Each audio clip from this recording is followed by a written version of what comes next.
Hi, welcome to this part of my review featuring Beyond Darkness and Madness. This is the Game Master's Guide for Kult Divinity Lost. If you haven't seen the other parts of my review, please check out the playlist in the description below.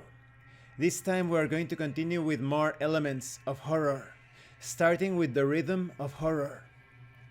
By its nature, Kult Divinity Lost lacks many of the cinematic techniques normally used to create the tension/release cycle, because this is not a movie.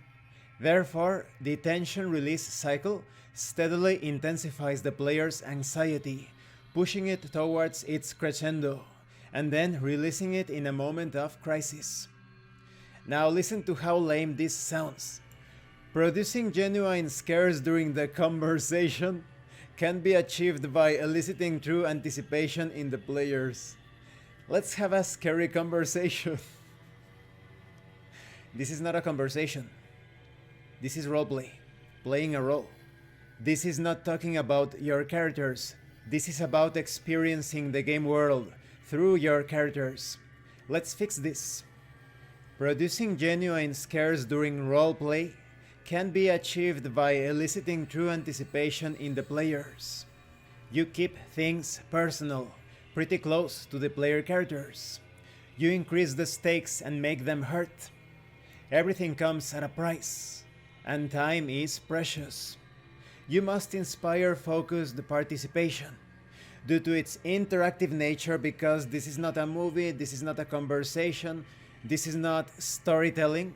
Kult Divinity Lost requires more intensive player participation than some other forms of media. Now, there is some good and bad advice here. The good advice: others the characters, not the players, of course, because the players do not exist in the game world. Condition the players, because dread comes from anticipation of terror, provoking primal fears through known yet hidden horrors. And rely on nothing and no one. Despite some resources or advantages that the player characters could encounter during different situations, they are on their own. And here is the terrible advice. It's called, "Are you sure?" Normally, when players make their moves, they do so with confidence and conviction. However, the Game Master can instill uncertainty and fear by questioning the player's choice. Are you sure you want to do that? The Game Master doesn't exist in the fiction. You should instill uncertainty and fear through roleplay, by describing the world and having the player characters interact with the game world. Terrible advice. Just take a look at my sessions of Behind the Walls. I'm going to put the link to those sessions in the description. That's the way you create uncertainty, ambiguousness. Now, when it comes to defying expectations, you should always describe, never define. You should handle things in a scale of gray, beyond good and evil, to create that doubt, that uncertainty. You should be able to instill fear in broad daylight and subvert preconceptions. Now, when it comes to running a session, here you have tips and advice on how to prepare your materials for the session, set limits and expectations, bait the dramatic hooks, and so forth. You also have tips on how to open the game, how to handle the mid-game, the end-game, the post-game, and then you have a section called Advanced Storytelling. You are not telling a story about your characters. You're not saying, I open the door up to my apartment, I go into the room, and I see a monster, I am very scared, I pull out my knife. No, you are role-playing. I open the door to my apartment and proceed inside. Then the Game Master. There is silence, but you can smell the stench of rotting lemons. Then the player.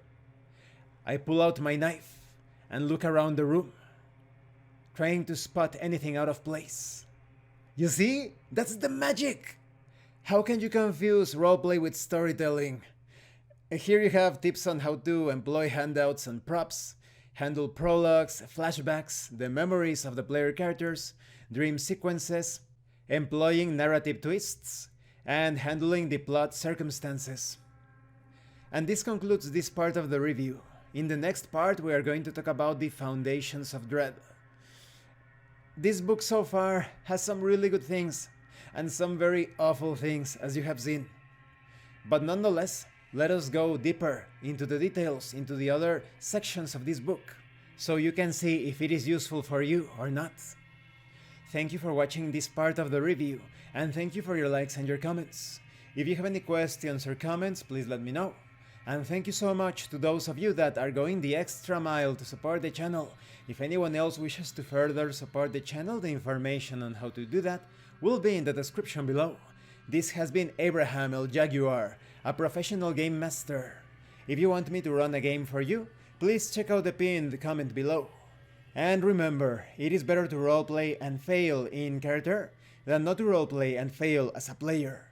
Once again, thank you, and see you later.